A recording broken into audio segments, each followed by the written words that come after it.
Welcome to the Dialectic by the Rajput and the Wasp. I'm Atul Singh, the Rajput.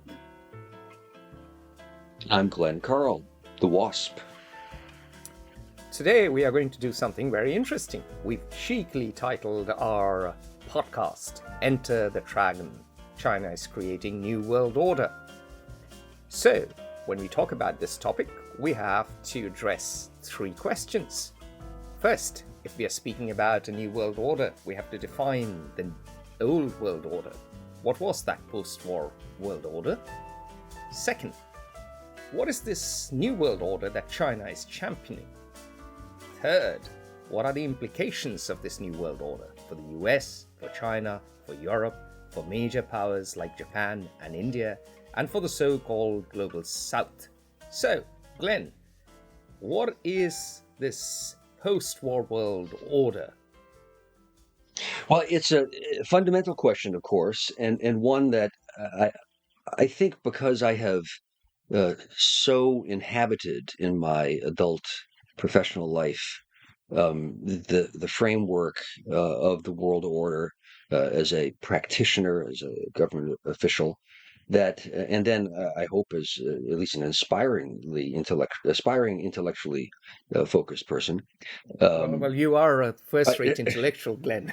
I Even Peter Isaacson agrees to that. He disagrees with what you think, and probably misrepresents it from time to time. But he certainly thinks you're a top intellectual. But that then leads almost inevitably to unconscious assumptions of accepted facts or perspectives, which is an error because one needs to be aware and define them. The way you titled, I'll start this all, but I know that we had decided early on that we weren't going to discuss books, but I'm going to begin by alluding to a book, actually. The title you've given is Dragon by the Tail, or I forget exactly what Enter the Dragon. Enter the Dragon. Bruce Lee's movie, a reference to that. Enter the Dragon. Well, great minds work alike, apparently, because when we discuss origins, and that's the question that you're asking me to define, really, or the framework, for the world order, and more particularly U.S.-China relations, which are shaping and defining the world order that we live in now. About the best book, spectacularly interesting to me, that I can think of, is actually titled Dragon by the Tail. And it's by an American diplomat from, now 75 years ago, named John Paton Davies. He's forgotten today, but he was a significant player in the 1940s, 30s and 40s, and unfortunately for him and for us in the 1950s also. He was one of the China hands whom the Republicans and the conservatives accused, quote, of losing China to the communists. That's a scurrilous, outrageous, totally incorrect slur, but it's an important one because it shaped a lot of American policy with respect to China and how the world has come to play out over the past 75 years, and particularly today. And it's his memoir, one of his two memoirs, and he discusses his meetings with Mao in 1944 and the ardent arguments in the U.S. government about whether the United States should support the communists in the war against Japan. Of course, we were supporting Chiang Kai-shek and the nationalists, and it was a heated argument at the time about what we should do. Ultimately, the doctrinaire position, which is that Americans should never support communism, which is totalitarian, won out. But almost to a person, the professional American diplomats, intelligence officers, military officers found the communists more impressive, less corrupt, more likely to win, and possibly influenceable, a bad word, if we were to work with them rather than simply to shun them. So I recommend that book highly as a starting point. So listeners who have not heard our podcast on Taiwan should go back and do so, because Glenn talked about how the CIA snuck in through the back door in China. This is during World War II. At that time, it was the OSS, and the history of the CIA is, in fact, deeply tied in with the history of China. And those of you who do not remember Chinese history should remember that there was obviously a war that the Chinese fought, a guerrilla war against the Japanese. But within China, there were many warlords, and within China, two organizations emerged, the nationalists and the communists, and they fought a brutal civil war over many years. Eventually, the communists won and the nationalists fled to Taiwan, and that division persists today.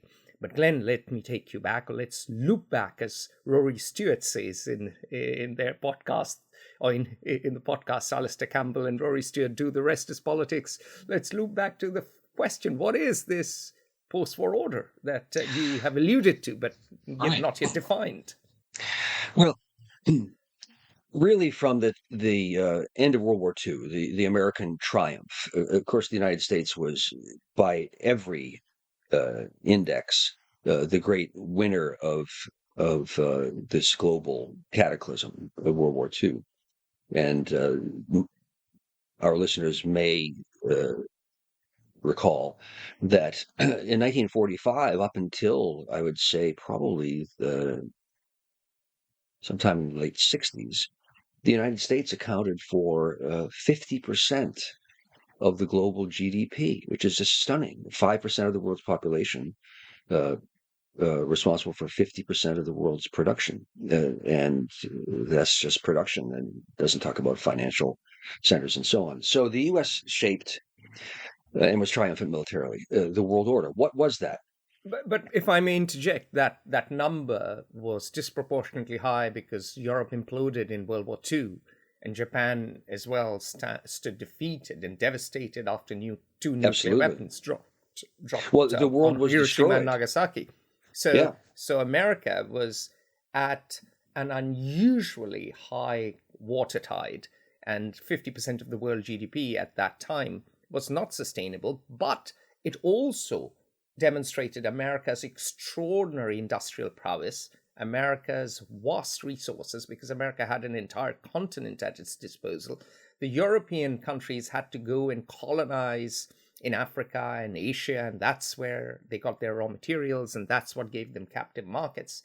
But America was able to stretch from sea to shining sea. It had everything. It had oil. It had all the metals it needed. It also had, thanks to, you're a WASP, you're a white Anglo-Saxon Protestant. Thanks to the WASPs, it had the industrial know-how. And the North won against the South in the Civil War, which meant that the North could industrialize. The South would have tried to keep it more agrarian. And so America had everything set up for massive industrial expansion. And at that time, America was not incurring much debt. So America was, in fact, the creditor to the world. So America at that time was in this extraordinary situation of prowess, which meant that America could dictate the post-war order. And America had a streak of idealism. Woodrow Wilson in World War I and at the end of World War I tried to create the League of Nations, which was, of course, torpedoed by the US Congress. So bipartisanship isn't very common in US history. It's not or anywhere. or anywhere. Or anywhere. Exactly. Countries tend to be divided. And the failure of the League of Nations, which, by the way, was stationed in Geneva, led to the emergence of the United Nations, a new form of global governance, but this time it was based in New York, not in Geneva. And the World Bank and the International Monetary Fund were located in Washington, D.C., a stone's throw, actually, from the White House, just a few blocks. So, interestingly, the center of economic gravity shifted west, and the post-war order was an American creation which envisaged the end of war, some form of rules-based, both political and economic system. There was even the GATT, the General Agreement on Trade and Tariffs. So this whole architecture was intended to create a world that would be more peaceful and that would bring, in the words of Harry Truman, development to the less developed societies. Correct me if I am missing anything, Glenn. No, that's exactly it. I'll just add, as preamble, one or two facts. It's hard to. I see this with my children. Of course, they're born 2 generations after World War II, but the world today, almost no one realizes consciously how all-defining World War II and its consequences were for my generation growing up in the 50s and 60s. It defined everything. Why was America triumphant? Americans tend to think, well, it's our intrinsic merit and expertise and so on. Surely it is. Yeah, of course. Well, I mean, our the errors wasps are attributable created to other people. the wasps created the shining city on the hill, and you still live next to Boston. That's right. No, but so why was America triumphant? Because it was a sanctuary continent with all of the resources and expertise necessary. In particular, the expertise came in the form of literally refugees. The cream of Yes. Germany's intellectual crop came to America, and it's because of the flight from the Nazis that American universities came of age and became world class. Prior to that, they were parochial on the whole. 1/3 of all the buildings in Germany, the entire country, were destroyed by the Soviets, the British, and the Americans. 1/3 of an entire country's buildings were flattened. Almost every city of any size in Japan was literally turned into ash. The United States suffered nothing. Now, there are hundreds of thousands of American soldiers killed, but no harm, and on the contrary, dramatic benefit industrial, economically. So fine. What did the United States seek to do? What has the world been? And what is the world that the United States continues to champion, and that many people, a framework that many people in the world, I would say most, aspire to or would like to embrace? It is what's called the normative world order, which means that frankly, for the first time in history, in human history, might does not make right in all instances. That there are not simply spheres of influence where power for a state or states, coalition thereof, is projected to impose its will, where in the ideal at least, and sometimes frequently in fact, the norms, the laws, the rule-based practices with regard to trade, intellectual property, use of power, are regulated by agreed upon norms, in which Andorra or Liechtenstein, a country of 60,000 people, I think it's 20,000 people, has as much right in the forum of arbitration on a given issue as the United States, controlling 50% of the GDP. Now, the cynics, communists, Marxists, realpolitik people will say, well, that's all a lot of talk to mask actually the American imperium. There is truth to that criticism on a critical point, but a distinction needs to be made. When the United States or any power perceives its vital national interests to be at play, of course, that country, the United States or any other country, invariably pursues its national interest. Now, a country can misunderstand what its national interests are, get them wrong, disagree about what they are. But on vital national interests, it's true, power continues to define policy in the international context.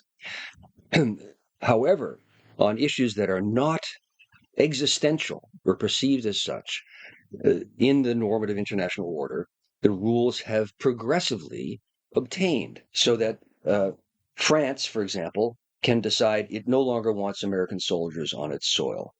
And the United States agrees and withdraws its soldiers. On trade disputes, now this regime extends to all walks of human and state behavior: economic, social, intellectual, political, military. On a trade dispute, if the United States is found by the relevant bodies that are created to arbitrate trade, the World Trade Organization today and the IMF and so on, to have been in the wrong, if the vital interest is not perceived by the United States. The United States has, in most instances, acquiesced to the decisions. What have been the consequences of this? Now, why is this possible? A cardinal principle in international relations and in the organization of any state is that the state has the monopoly on the legitimate use of force. Thus, we have a police force. We have a military. No one has a right to use force to impose his will or even to defend, except in certain extreme circumstances, his rights. One appeals to the state. That's the foundation almost of an organized society and a state, which is why America has its own crisis with guns, but that's a separate issue, not related to the international order. So this is the fundamental problem in any international system. Who imposes the will of the body? Who enforces the rules? The United Nations, as Atul alluded to, is theoretically formally the only recognized power. It is the embryo of a world government. However, and it also has the legal monopoly on the legitimate use of force. But the way it is structured, it being the United Nations, and thus the world system legally, has the Security Council where each of the 5 permanent members has a veto on policy. And that paralyzes the system so that there is no, in most instances for 75 years, there has only rarely been, on vital issues of life and death, war and peace, agreement among the great powers, because the Soviet Union, China, the United States, France, and England, those 2 blocks basically have been and are at odds on fundamental issues. Thus, the institution is paralyzed, and thus the only power that has been able to project global force, really, for 75 years has been the United States, which of course exacerbates. If I may interject, the Soviets did that too during the Cold War. In fact, the Cold War was a series of proxy wars across the world. That's true. But the U.S. has been top dog. That's right. And let's go back to the post-war order. So the important thing here for people to know is that the post-war order was indeed, in the aftermath of World War II, an idealistic attempt by America. America had come up with the Atlantic Declaration as well, but soon after the World War, soon after World War II, the Cold War emerged and institutions started getting paralyzed and even atrophying. The United Nations, who is it accountable to? Well, the answer is today no one. It has, yes, it does some good work, but there's a lot of waste and, frankly, corruption. Not to talk of inefficiency. And what can it do? And yeah, it does some work in refugees. UNICEF has done some work, World Heritage Sites as well. But it's also true that what can it really do? And the answer is not much. And so if you look at the institutions, they have been chipped away over time.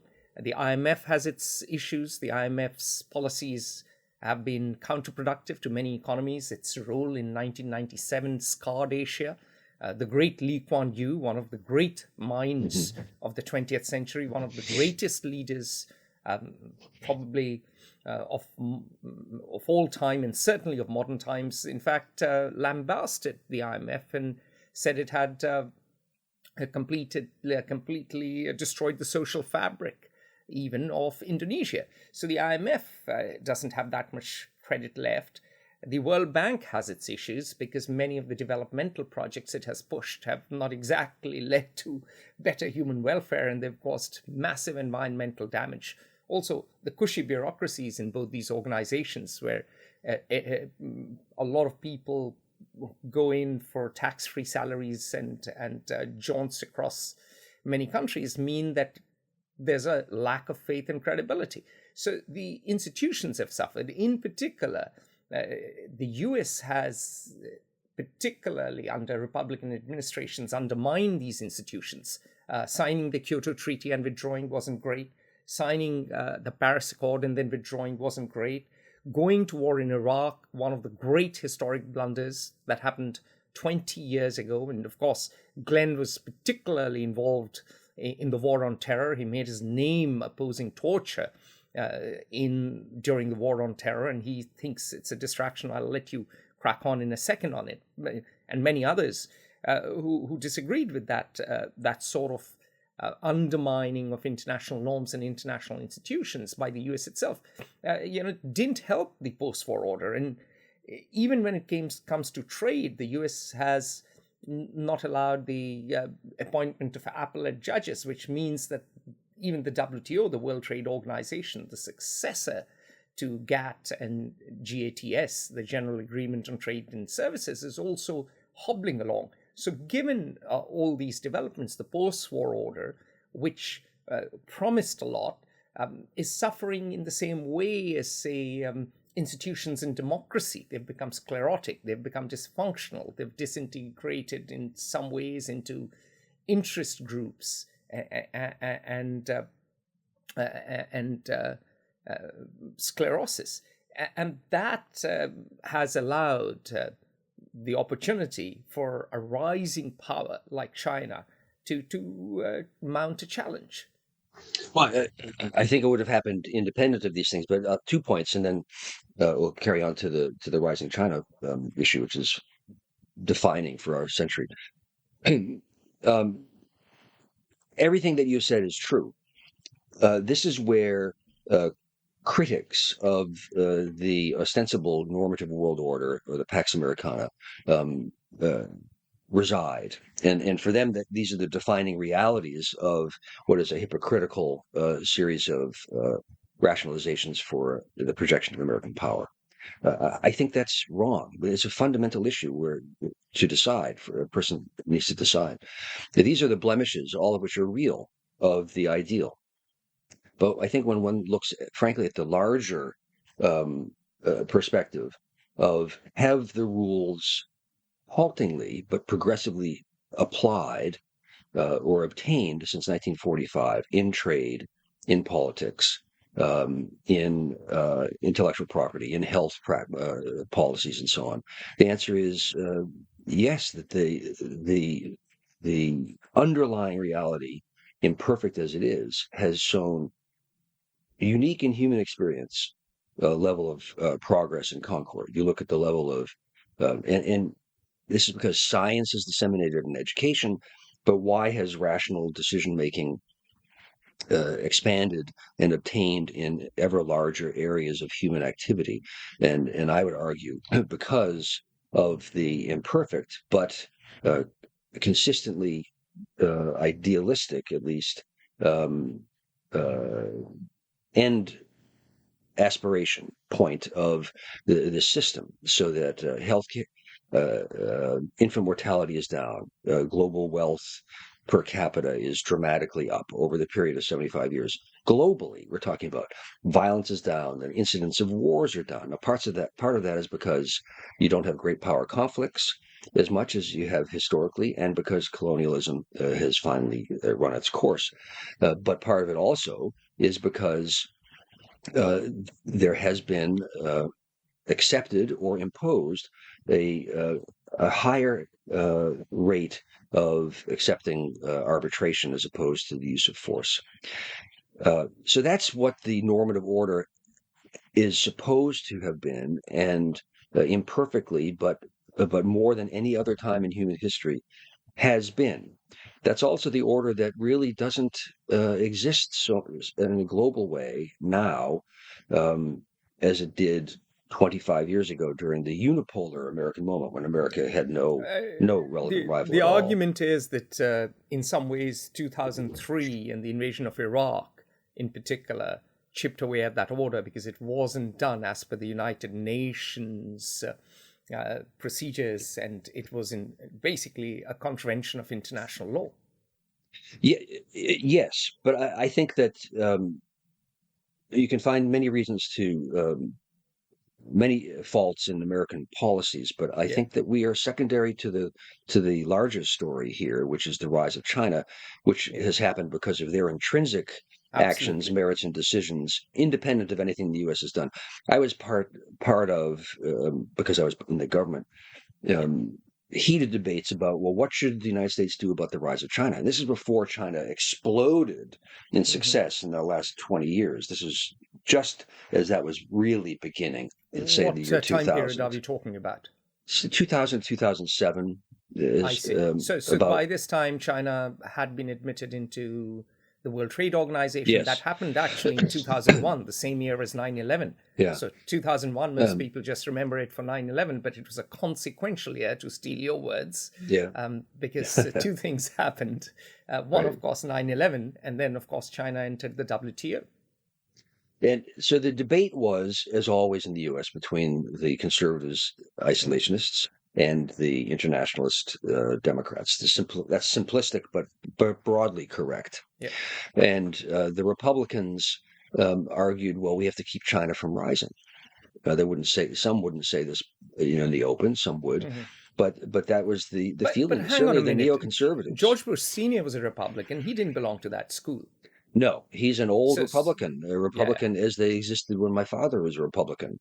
Got it. So The this only was the ones, new Republicans. So we should make the that distinction, because neoconservatives. after all, Nixon went to China, he was Republican, and then George Bush Sr. was Yeah. ambassador in Beijing, and of course George Bush Sr. was also very engaged with China. So we should make that distinction. Yes, the Republican Party, as it came to be controlled by the Newt Gingrich neoconservatives from the early 1990s, certainly. I mean, I would argue that it was earlier, and the strain has existed throughout American history of isolationism and unilateralism. But okay. But certainly from the 1990s, the Republicans changed in their nature, and their position was, well, it's foolish to allow a country to become a global power that can threaten the United States, so we have to keep China from rising. Mhm. They lost the argument, and they would have lost the effort in any event. That's sort of like fighting the tide, frankly. The other side of the debate was, well, we have to help China um, uh, open, and in so doing, it will be in the U.S. national interest too to have a country that shares the norms that I Mhm. described and contributes its own expertise and brilliance in every domain. This is for the greater good of everybody. Mhm. And of course, let's not forget that it was in the interest of American CEOs to push manufacturing to China. Because if you're Walmart and you source Sure. from China, that means you can get things cheaper. And if you get things cheaper and you sell to your customers here, you get a higher profit. And if you get a higher profit, that means your share prices rise and your bonuses rise, your CEOs are happy, your shareholders are happy, your owners are happy. So it was in the interest of American business to, frankly, ship factories to China. So uh, Right. there were winners. Of course, there were losers too, but there were winners in America from welcoming China into the fold. Oh, the greatest good for the greater number, the capitalist laissez-faire perspective is that Yeah. this is the way to go. And conflicting with that is the other conservative argument, which is the one that I touched upon, which is that, well, we can't have a rival threaten us, and so we have to keep them down. But that was a No, I mean, fool's there was also the errand. argument Ross Perot made, and he foreshadowed people like Donald Trump when he said there's a giant sucking sound. Mhm. And he talked about jobs going to Mexico, but there were people who were warning about jobs going to China. So these arguments and these fears have been lurking in the American bosom for a while. Absolutely. So that was the normative order, and the U.S. could impose is a little too strong a word because powerful as the United States has been since 1945, as it's easy to find an infinite number of examples in which the American will was frustrated, and you can't get people to do what they don't want to do, as we found in Vietnam or Iraq or Afghanistan, or you just choose the subject. What changed? Well, the change really is one global historic event, and that is the rise of China, um, especially since the year 2007 or 8. The trends of development are shocking from that period on. When I was still working, China was a global factor but was not a peer, a rival, or a superior to the United States in almost any domain whatsoever. You can just look at military spending. Military spending is, to a large extent, a function of economic strength. China's defense budget was something to the order of 1/20th that of the United States in the year 2007. Today, it's about a third or 40%, but it has increased 10 or 20-fold. In 1995, an example Atul and I have used many times, during a crisis over Taiwan, President Clinton sailed 2 aircraft carriers in the Taiwan Straits between the Chinese mainland and Taiwan, and the Chinese could do nothing but rage. And they remember. They don't forget. They don't forget. They've not forgotten the sack of Beijing. Right. Today, by Lord Elgin II. Today, in the 19th century. The Chinese Navy is, in absolute numbers, larger than that of the United States. It is building ships at a much faster rate.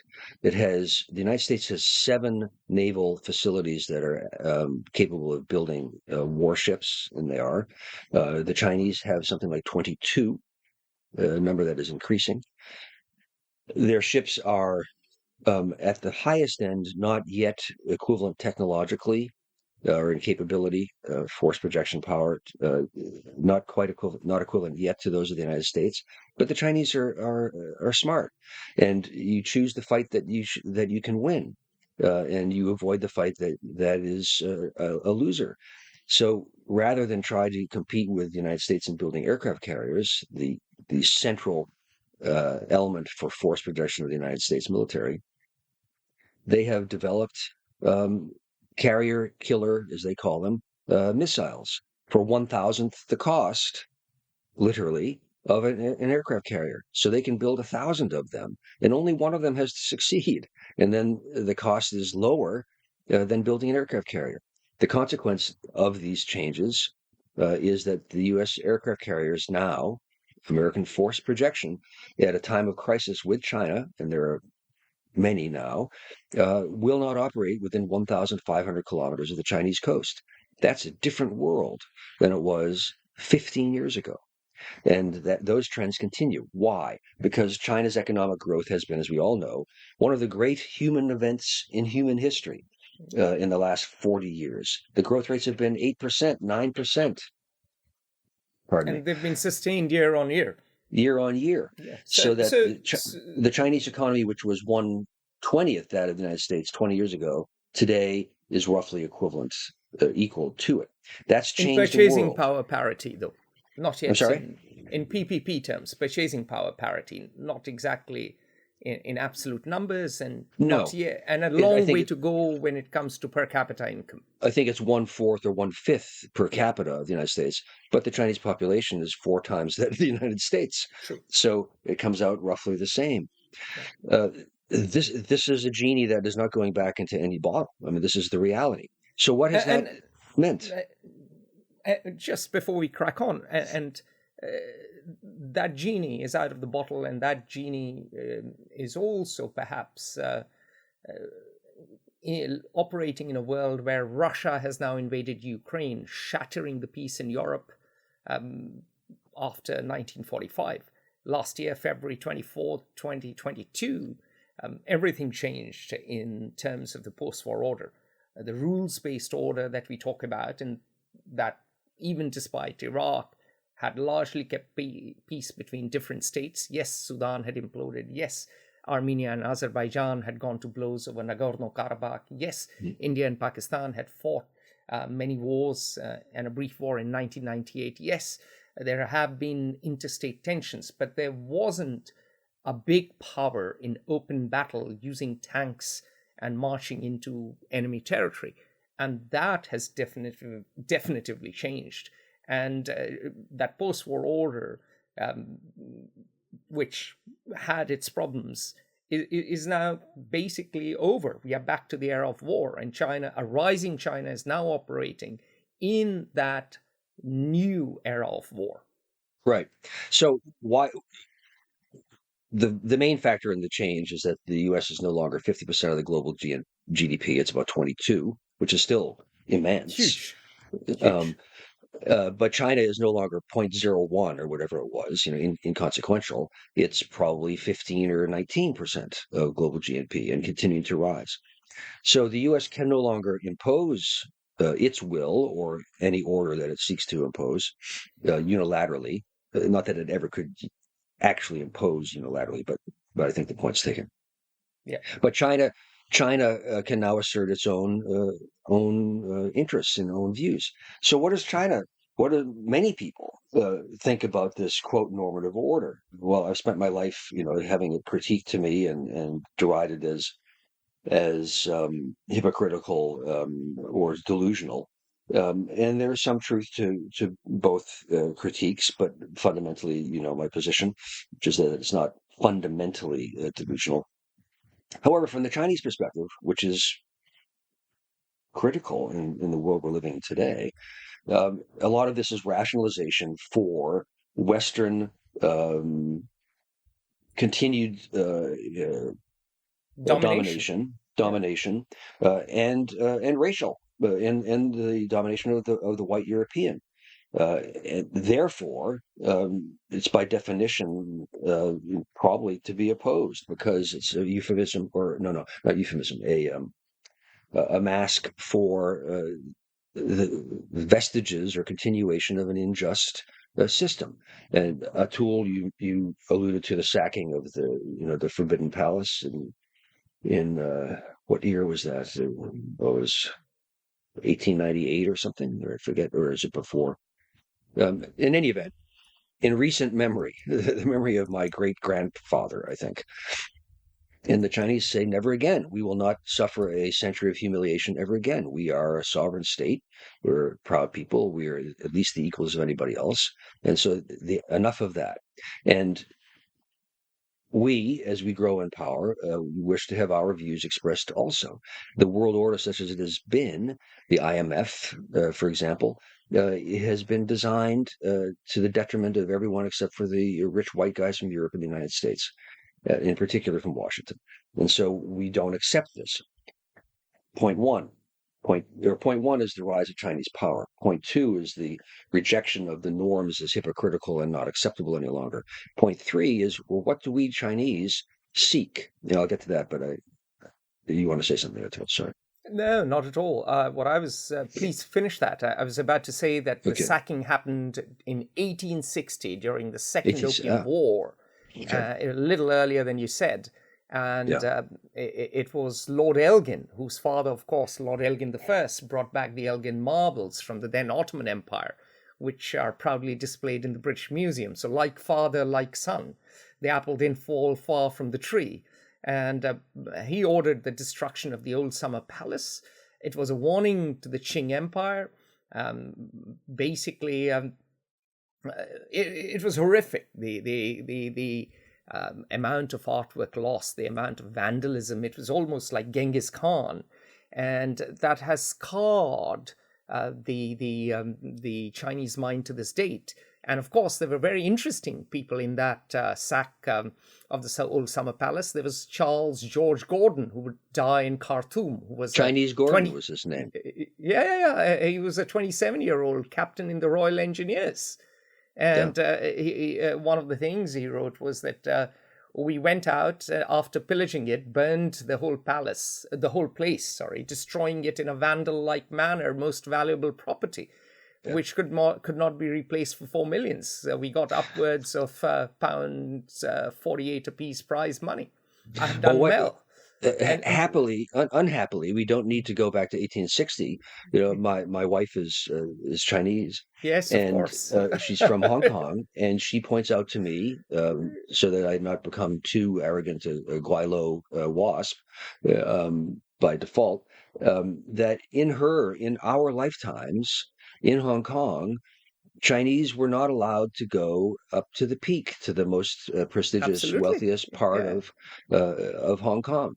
This is in our lifetimes, something we should keep in mind, which understandably would shape the perspective of someone who had to respond to that kind of racism and injustice. There's one little nugget which I'll mention, we'll move on to the next question, is that the British used Indian troops And the Chinese have never forgotten that. And the Chinese, therefore, look upon Indians as lackeys of the West who have been hired guns for the West. And a lot of soldiers were Sikh. Absolutely. You took the words out of my mouth. And the British used Sikh policemen in places like Singapore and China, who were tall. And Hong Kong. Fact, yes, and ferocious. And the Chinese, to this day, I'm told, have a little bit, the troops at least, have a little bit of a fear of Sikh troops. My mother-in-law... It's deep and historic. Often speaks of the Sikh soldiers that she knew routinely, daily, growing up in Hong Kong prior to World War II. But she has remarkable tales, but that's maybe another for time. Podcast. Another time for Chinese tales. So, maybe another time. Maybe we'll have her in the podcast. So it would be fascinating. We've touched upon the post-war order. We've touched upon how that has come under threat due to many actions, due to sclerosis of institutions themselves, due to the Iraq War, due to the rise of China, and of course, Vladimir Putin's invasion of Ukraine. So in this new world of war, what is the new world order that China is championing? Well, in a way, it's a return to the world prior to 1945. It's the way things have always been.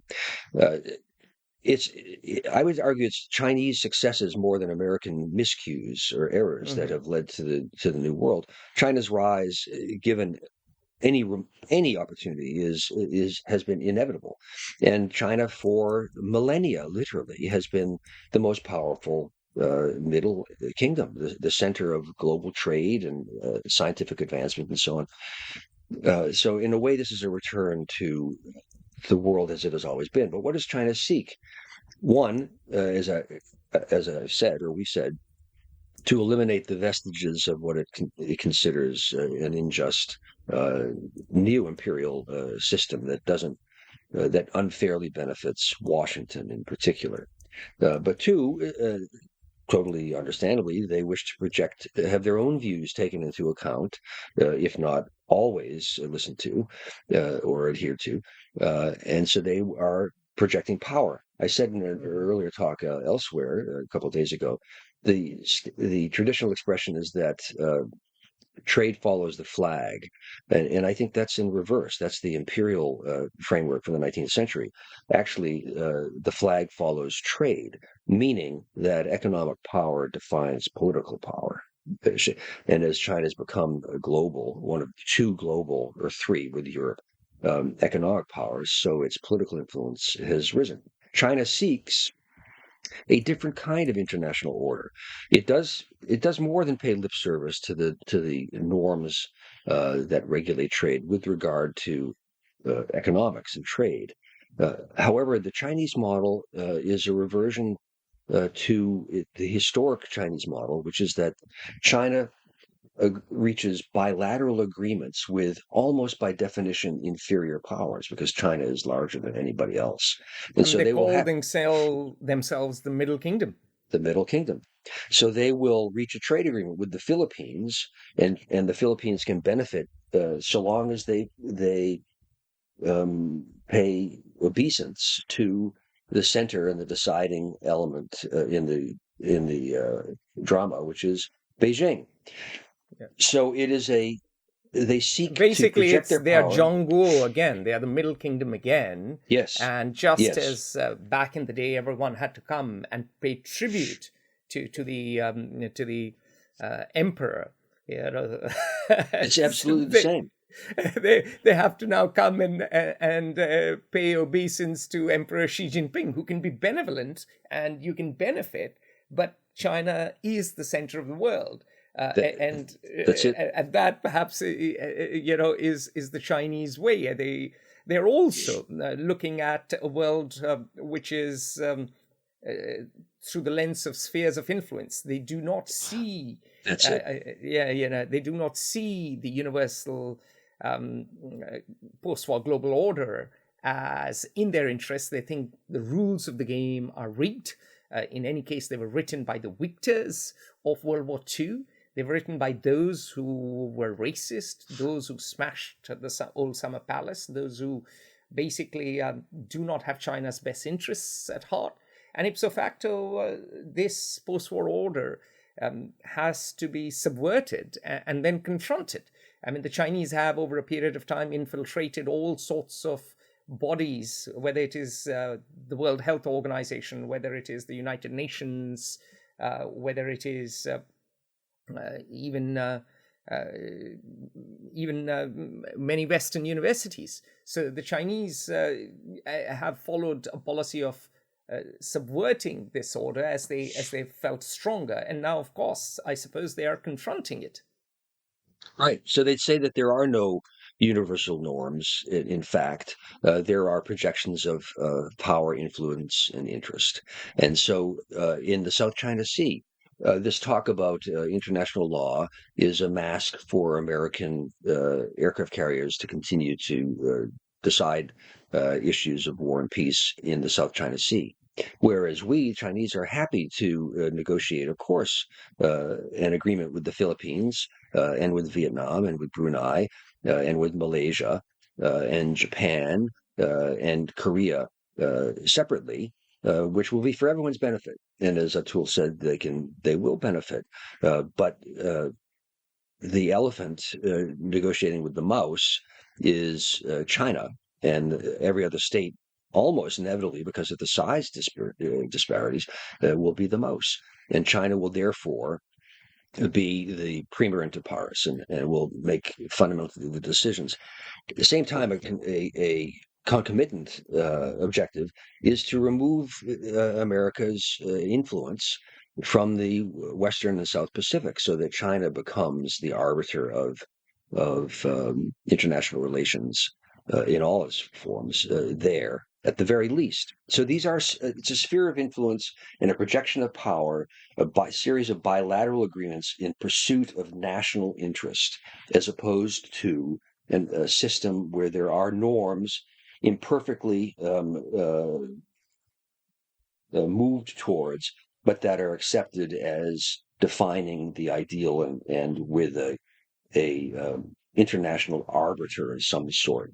And that's the world that China seeks. The Ukraine invasion that you touched upon, Atul, has been sort of a hammer blow that has broken, or something that has catalyzed. Perhaps that's a better way to put it. These changes, so that you now very quickly, in the last 12 months, the issues have been largely resolved about what kind of world we will live in, and you have the normative aspirational order of the United States and most of the wealthy states, something that the global South countries would like to have as the case, but they will pursue their own interests, and they can get a better specific deal from someone else, meaning China. They will pursue it. We'll touch upon that later. So there are a couple of points I want to bring to the table here, and one is you mentioned the catalyst, which is the Russia-Ukraine war that has changed the world. After that, last year, we covered it, and a lot of people didn't fully examine the consequences of China going to the Solomon Islands. You can speak about that in a second. I think the two more recent developments that have been extremely significant. One, of course, is China brokering a Saudi-Iran deal, which is historic. This is the historic Shia-Sunni divide, Sunni-Shia divide. This is two powers at loggerheads for regional and, in fact, global supremacy in the Islamic world. And Emperor Xi Jinping, visiting the Tsar in Moscow, Tsar Vladimir Putin. This phenomenal visit, which of course hasn't yet resulted in anything concrete, but the symbolic nature of the visit, the significance of the visit is phenomenal. So in this new world order, China is starting to muscle into territory it has not gone before. Well, I would say more than starting. This is the reality. Yes, yeah. So we've seen it. The Saudi, no. The Chinese Let's begin brokered with the agreement. Solomon Islands, and because Okay, most people don't so know enough, since and you 1945, were I mean, you have parsed it out in detail before. yeah, since 1945, the United States Navy, the United States has been um, the Pacific has been an American lake. That's the way the Americans put it, and without any real challenge at all. A year, no, no, yes, 1 year ago, the Chinese, out of nowhere, pop up with this security agreement with the government of the Solomon Islands, which allows And potentially they are Pacific Islands, just so that our listeners know. You can look them on the map. They're in the Pacific. They're strategically important. They're close. Southwest Pacific. It Yes, can they're it close to which Australia. they control trade routes to between the Eurasian landmass, India, and Japan with Australia. So they're strategically important in a geographical sense. Um, but even more important than that, I would say, is simply a security agreement that allows for the potential of a Chinese naval base in the South Pacific. It's the first time since 1945 that the United States supremacy has not just been challenged but breached. Uh, when you consider at the same time that, as I mentioned, the U.S. force projection now stays 1,500 kilometers away from the Chinese coast, just those two facts alone describe a radically different world for the South Pacific and the Indo-Pacific than has been the case since 1945. The peace agreement in the Middle East between Saudi Arabia and Iran, brokered by China, is again really fundamentally, I think, the first geostrategic player to have uh, make made a consequential event in the Middle East, also since 1945. Now, you could argue that the Russians' involvement in Syria since 2015 was significant, and there have been signs of a crumbling American hegemony and flagging American interest or need to be interested in the Middle East. But this agreement is the first really geostrategically consequential decision made by China, by anybody else than the United States in the Middle East, also since 1945. Then you have the invasion of Just very Ukraine. quickly, let's go Yeah, back to the Saudi Iran thing, because I yeah. think most listeners don't understand how historic this is. It is again an example of what Glenn calls the flag following trade. The biggest importer of Saudi oil is now China. In 1945, on Valentine's Day, no less, on 14th of February, President Franklin Delano Roosevelt and King Ibn Saud had a deal. And the deal was the Americans would guarantee the House of Saud on the throne. And of course, the House of Saud guaranteed a supply of oil to America. This And the was agreement was made on a U.S. cruiser built maybe 25 kilometers from where I'm sitting now. But that was it shipyard has USS closed. Enterprise? Was it USS Enterprise? I think it was the Quincy. I I think see. I'm not I see. sure. I forget. In any I event, see. it was made in the city of Quincy. So I'm probably wrong on the name of the ship, but it was only 25 kilometers away. A sign of American decline is that shipyard doesn't make Navy ships anymore. Wow, that is, I didn't know it was USS Quincy. You're absolutely right. Yeah. Actually, you can read more about it in my article, and I had mentioned USS Quincy, but it had obviously slipped my mind, and Glenn remembers it. So that deal stood for decades. But in recent years, America has become energy independent. So how much oil, Saudi oil, does America import? Perhaps not very much. How much oil does China import? A lot. There have also been tensions, especially after Mohammed bin Salman chopped up a journalist in the Saudi consulate in Istanbul. The killing of Jamal Khashoggi in a spectacularly brutal and medieval manner basically made Americans aghast. And US President Joe Biden promised to make Saudi Arabia a pariah state. And all of these tensions, combined, of course, with Saudi apprehensions that US President Barack Obama, through the reigning dictators and monarchs of the Middle East to the dogs by being warm to the Arab uprisings has meant that Saudis have both economically and ideologically drifted further and further away. They think And the U.S. has drifted further away because why should Americans die to protect Saudi sheiks? Yeah, Saudi sheikhs with their yachts and their cocaine and their prostitutes in Paris. And so the point is that the Americans have drifted away, the Saudis have drifted away, and the Saudis find that the deal that they struck with America in 1945, the wonderful Valentine's Day deal, no longer holds. They have both fallen out of love with each other. So enter the dragon. They are in love with a new dragon who's buying oil, who provides them technology, who provides investment, who will provide them the means to shift to a cleaner, greener future when they run out of oil. And the Saudis now are closer and closer to the Chinese. And the Iranians, of course, in some ways, are propped up by the Chinese. China is one of their big supporters. And so the two countries, because they are so dependent on China, basically made peace, or not exactly peace. They'll never make peace, but they were willing to shake hands because the class teacher told the two errant students that, look, you've had a fight, now shake hands and go and sit back in your respective corners. And this is enormously significant because the US managed to get both Iran and Saudi Arabia playing on the same team before 1979. That was when the Shah of Iran was in charge and the House of Saud was in charge. And in 1979, two things happened in that region. One was, of course, that tiny little matter of the revolution, which brought Ayatollah Ruhollah Khomeini in charge in Tehran, and has given us this regime of mullahs that persists to the day. And in 1979, the Grand Mosque of Mecca, and most people forget it, was stormed by extremists, by fundamentalists. And a certain Osama bin Laden was very impressed and even inspired by that event.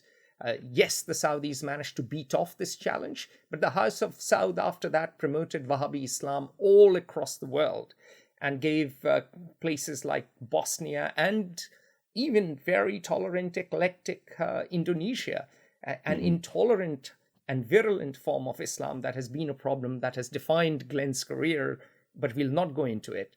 And so this clash of a Wahhabi Islam promoting country and a millenarian Shia mullah-led country continued for decades. And to get these two powers to shake hands is extraordinarily, historically important. So part of the reason that China could play this role and succeed is the important one that you touched upon, that we've talked about, which is the flag follows trade, influence follows trade relations. That we've said. We haven't mentioned enough. Pardon me. Excuse me. The other component of great appeal to, quote, the global south, unquote, countries, which is that the United States has this normative ideal and says, sure, we'd love to sell you cars or whatever it is we want to sell, or software, I don't know, movies. But of course, you have to respect the rights of women. You have to do this. You have to have labor laws. There are a whole series of normative obligations that the United States and the West in this system seek to, most would say impose, but to foster at the very least. This is intrusive in the affairs of sovereign states.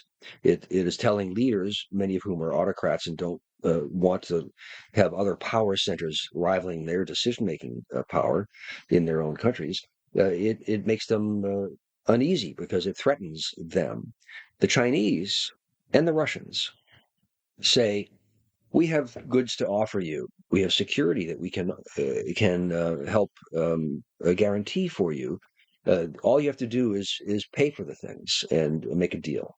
And we have nothing to say about the domestic affairs of your state. We like state sovereignty, and we find these norms to be intrusive and imperialistic and none of our business. But that's very appealing to Saudi Arabia or to any other country from the global south who many of its people and even its economic actors would see or aspire to the benefits of a normative system. But the autocrats who make the decision and don't want rival power centers want to have nothing to do with it.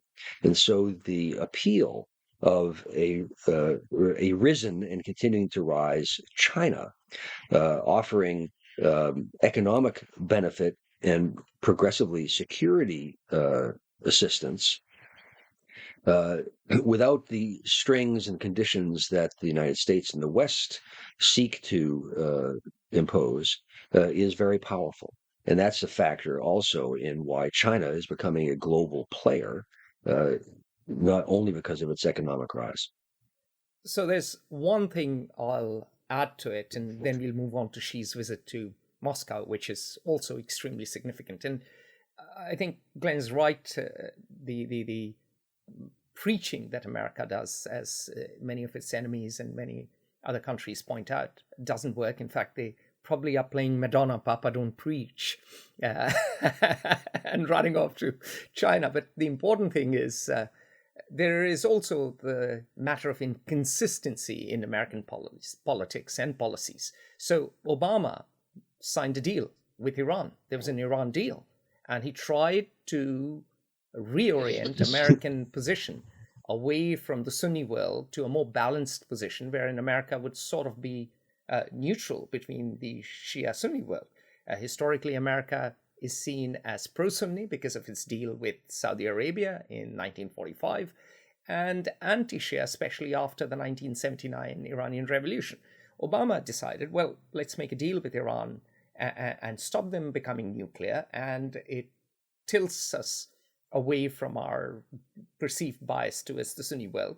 But the moment Trump got elected, that deal was out of the window, and Biden's re-election hasn't been able to revive the deal. So for a country like Iran, and for many other countries, the question is, can you even rely on America? You sign a deal, you agree upon a deal, but that deal is not even worth the paper it's signed on come the next election. And this has also hurt American dominance and allowed a chance for China to creep in. So, that is a factor to consider. And now we will very quickly touch upon Xi's visit to Moscow and then move on to the third part of our podcast. Well, the trip to Moscow by Xi, I think, was a very astute and successful diplomatic gambit by the Chinese. They have stated that they are a close ally of Russia. Why? Because it's clearly in opposition to what they view as American imperialism or the American system. The Russians and the Chinese are both advocates of and practitioners of the sphere of influence, recognized state sovereignty school of international relations. This is the world that they want to create. Russia wants to recreate. Russia has changed. During the time of the Soviet Union, it was also a universalist power seeking to establish Yes, that's true. That's true. Very communism globally. But right. Since 1991, that old god has failed, and Russia has gone back to the Tsarist default setting. Perhaps you can argue it's always had, and Vladimir Putin is nothing but a modern-day Tsar. Right. Yes, I think that's an important nuance to add. And we have a long article, and we have a podcast on this as well, which examines Vladimir Putin's driving influences and his the long game that he's playing. So you can read that and you can listen to it separately. So Xi goes because he wants to bolster Russia. It's a statement of support for this international system of sphere of influence that the Chinese are creating or propound, as well as Russia. It's a way to help Russia in a moment of difficulty because things are not going well for Russia. One should note that Xi has not. There wasn't a lot of concrete aid because the Chinese interest is really more to embroil America in a headache and help aid Russia rather than to so aid Russia that it incurs the wrath and consequences in reaction by the United States. They don't want to lose their economic benefits of international trade, or politically be aligned too uh, uh, rigorously to a country that has invaded another, which is against one of the cardinal principles of Chinese foreign policy, at least formally stated. At the same time, it puts the United States on and Ukraine and NATO really a bit on the defensive, because now there is a peace proposal that she has made. Now it's a phony one. It's self-serving. It serves only Russian interests. But those are all secondary things, because, as my father always pointed out, who was involved in politics, if you explain, you lose. You simply assert. Never explain. Your friends don't need it, and your enemies won't believe you anyway. That's very well said. That's it. So they've put out a peace plan. They can now say, look, we have a peace plan. And why are you're objecting to peace? And so you are in the wrong. That's as far as the analysis will go for almost anybody. So this has been a quite successful step, also showing that the world really now has fallen into two and a half different systems, where the normative system no longer it's just outright rejected by two principal countries. Really, there are only two or three others that will align with it, but nonetheless, one of them is one of the two most powerful countries in the world, and the other has the largest nuclear arsenal in the world. So that's why she went to China, and it was quite successful. Really, it won't bring peace, but it gums up the works of diplomatically for a bit of the Ukrainian supporting coalition. All right. So the New World Order that China is championing is a spheres of influence order. It is an order where Emperor Xi Jinping will be at the center and others will kowtow to him. It is an order where China will act as peacemaker and bring together warring countries such as Saudi Arabia and Iran and Russia and Ukraine. And this order will be very different, as they claim, to the American wartime order, as they call it, which has led to Iraq, Afghanistan, military misadventures, 800 bases, a huge arms and defense industry, and fundamentally moralizing, hectoring world policeman rule that is not exactly in global interest. That is fundamentally the Chinese position. And this brings us on to the third part of the podcast, and we are going to answer the question: what are the implications of this new world order for the US, for China itself, for Europe, for major powers like Japan and India, and for the so-called global South? Well, I would argue long term, everyone is going to be a loser, because I think the normative system is demonstrably it's demonstrable empirically that it leads to higher rates of growth and lower levels of violent conflict than any time in human history. And less bloodshed, arguably. If everyone's in the club, less bloodshed, yes. They are, to use Lyndon B. Johnson's words, they are pissing inside the tent, outside instead of outside it. And they can have their powwows and disagree and abuse each other, but they can go back and maybe get something. Maybe they'll not get 100% of what they want, but maybe the major power will get 80%, the minor power gets 20%, but you have some form of a win-win. But now, of course, we are seeing defense expenditure rise. Japan has doubled its defense budget. We are seeing European countries increase their defense expenditure, which means there will be less money that will be going forward. Healthcare, there will be less money for schools, and so on and so forth. So in the long term, I think this is all to the detriment, really, of everybody from Beijing to Washington and everywhere between. I think medium term and short term, certainly, but even medium term. And what is medium term? It's a decade, 15 years. It's a fuzzy period. I mean, you were the Deputy National Intelligence Officer, not me, so you Well, defined it. we always use fuzzy terms and then refuse to define them. You're being very Indian. You're being almost like a good Brahmin priest in This is the Varanasi, my great ancestral city. this is the great frustration of policymakers, is that they will ask the intelligence community, well, what's going to happen in, situation X? And the answer will always be, well, it could be Ça this or it might be dépend. that, but it's uncertain what will happen going forward. It could be alpha or omega. And what use is a policymaker going to make of that? It's totally useless, but that's another issue. And the joke about the State Department is, in this regard, the policymakers will say, "Well, what's going to happen? What's your assessment?" And the State Department official will wring his hands and say, "Well, it's very complicated." And we say, well, so how is that helpful? That's not helpful at all. And then they'll ask the military, and the military will say, "Well, we can capture that hill, and here's how we're going to do it." And that sounds really impressive, but it doesn't address the question as to, well, why is that hill relevant, and should we capture it? And the intelligence community will say, well, it's all very complicated also, and we can gum up the works, but we can't fix anything.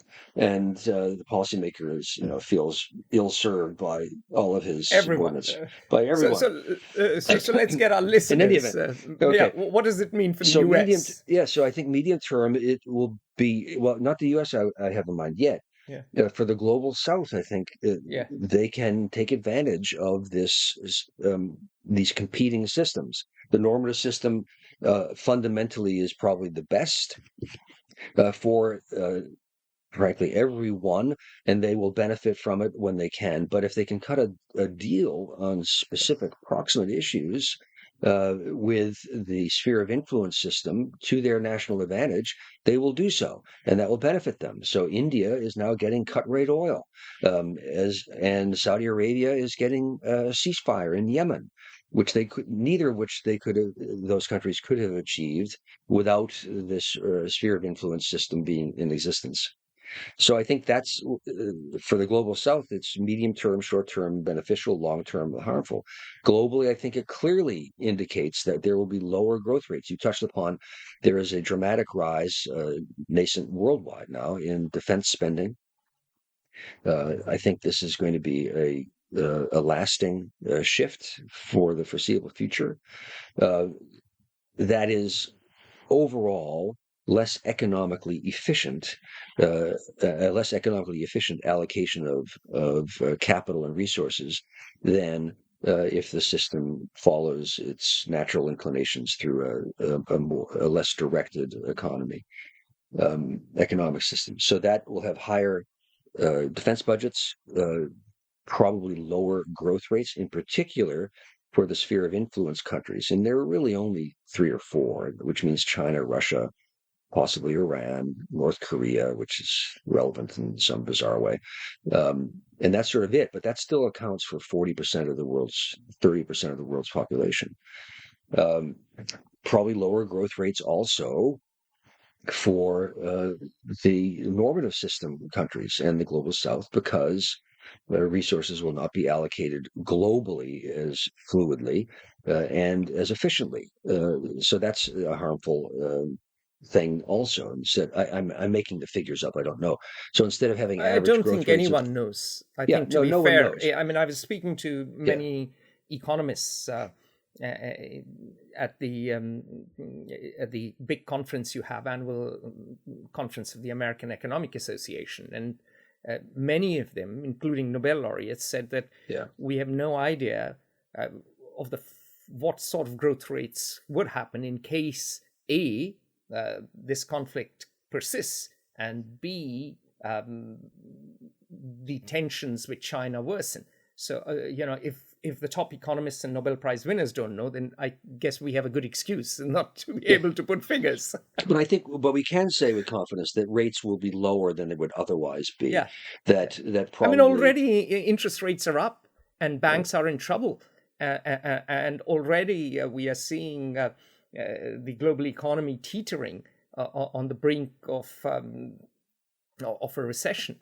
So already we can see the evidence around the world. there will be less investment in going to China, and less Chinese investment coming to the Sure. West, and so on. And if there's less investment, there will be less growth rates will be lower.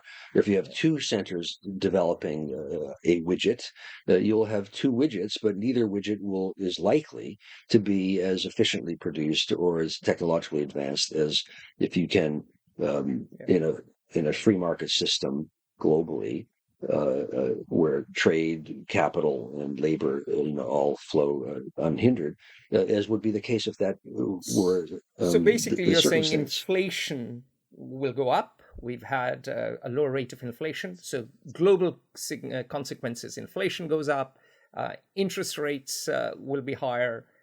There'll be There's more of a debt crisis. So we are seeing less more efficiently macroeconomic allocated capital investment. instability, inefficient allocation of capital.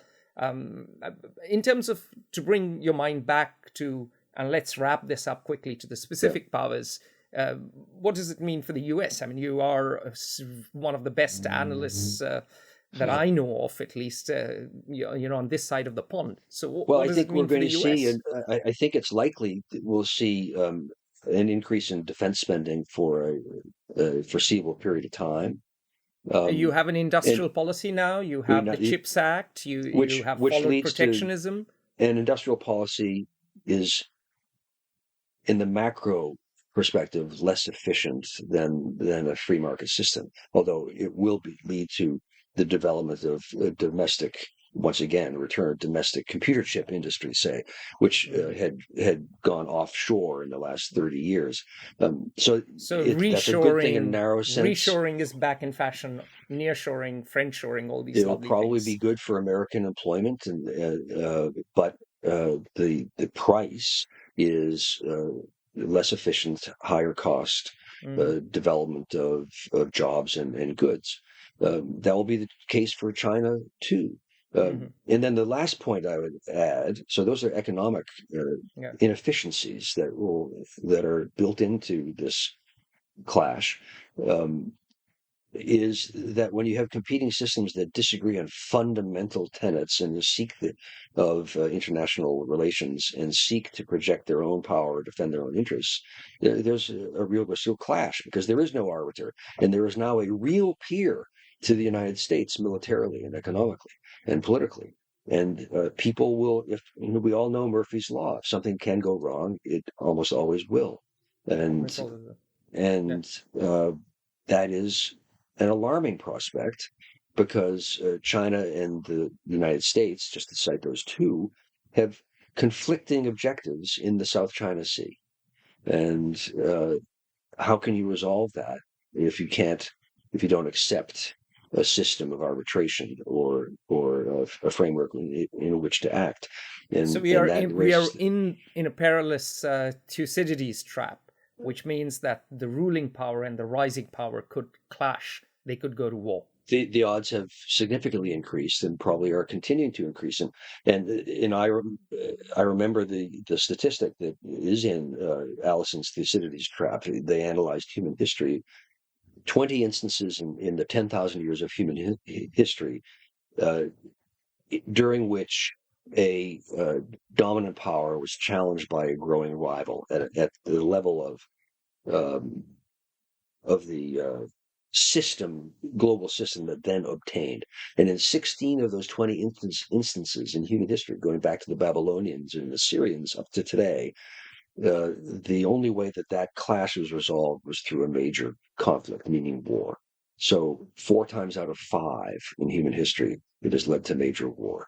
And that's Brilliant. So alarming. everyone should buy defense stocks. And now this has implications particularly for Europe, Japan, and India. And the global south, we've touched upon the global south will cut deals, benefit as Africa or Solomon Islands have done. But for Europe, Europe has depended a lot on both Chinese imports and Chinese investment. In fact, Olaf Scholz, the German chancellor, flew for a one-day visit all the way from Germany to China and returned, because if China sneezes, Germany catches a cold. German industry has exported to Chinese markets for a while. In fact, the Chinese make a lot of stuff, but they use German machines quite often to make a lot of that stuff. And so I'll never forget back when I first visited China, 2005.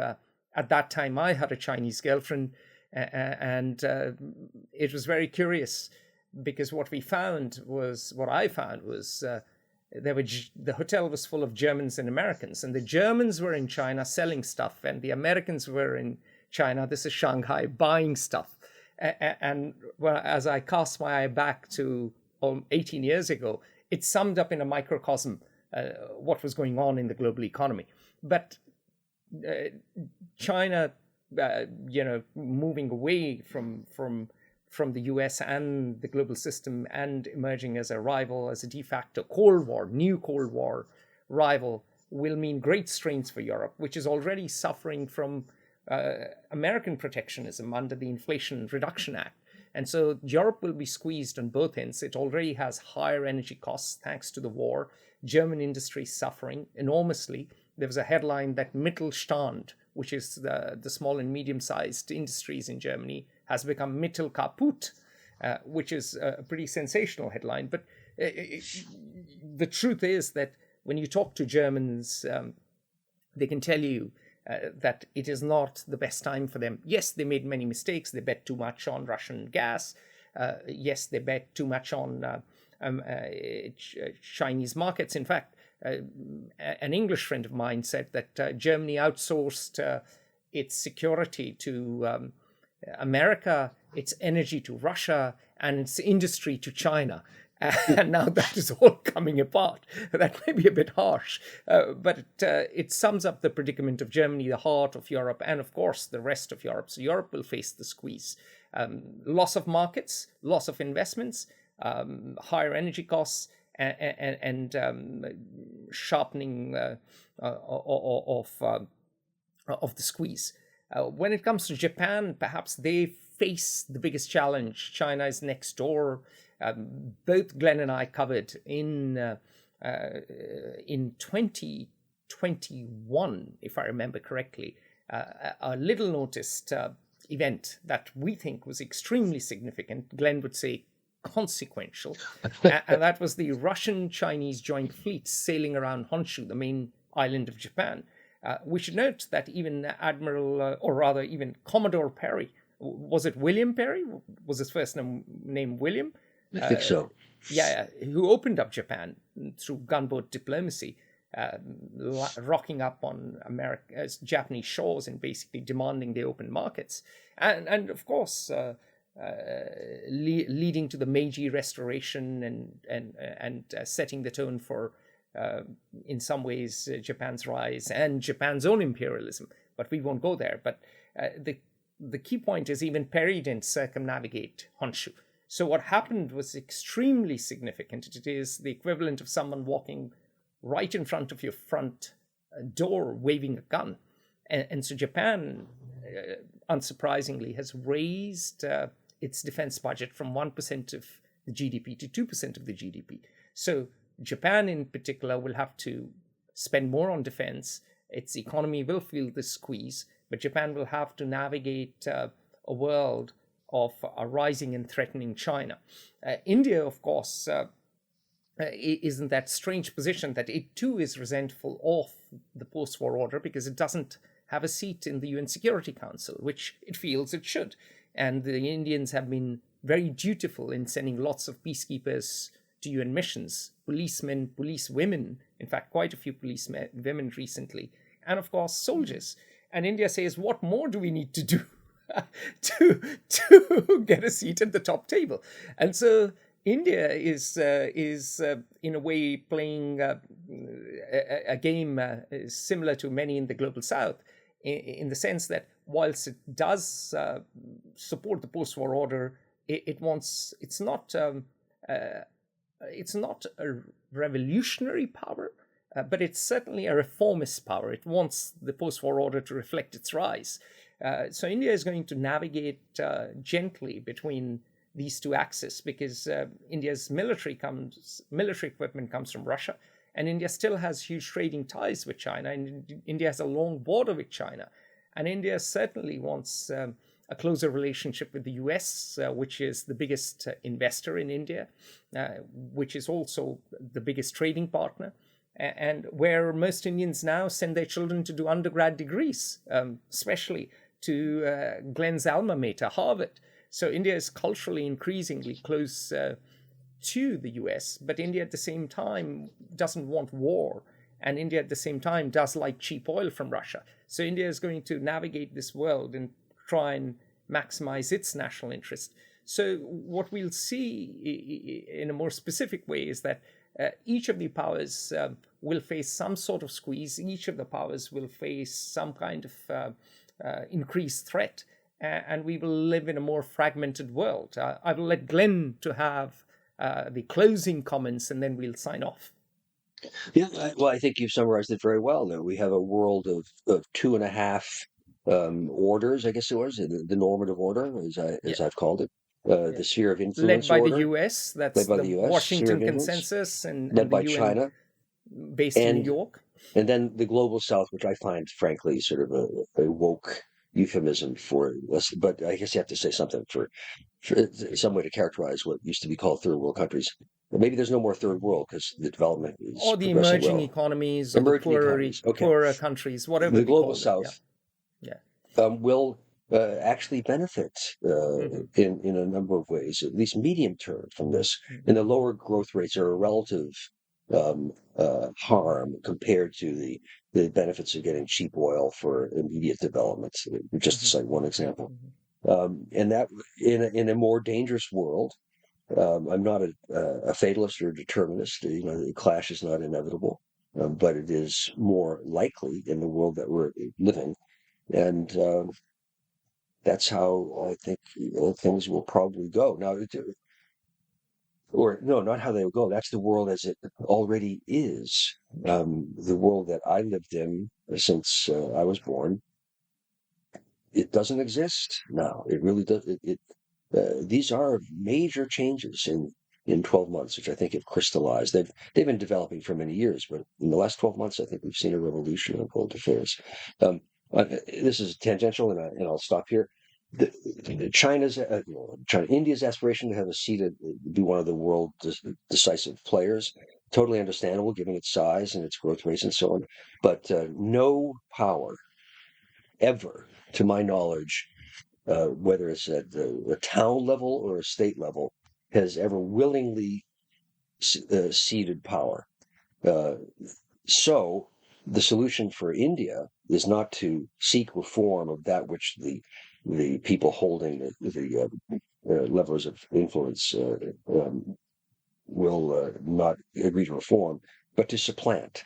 And so rather than having if I were India, rather than seeking a seat in the Security Council, I would seek to build up, say, the Quad, so that the Quad becomes the decisive element in Southeast Asian, the South Pacific issues, rather than the UN. And then budgets will flow, and so will influence. And India will become a global player rather than struggling to reform something which the permanent 5 members of the Security Council won't agree to.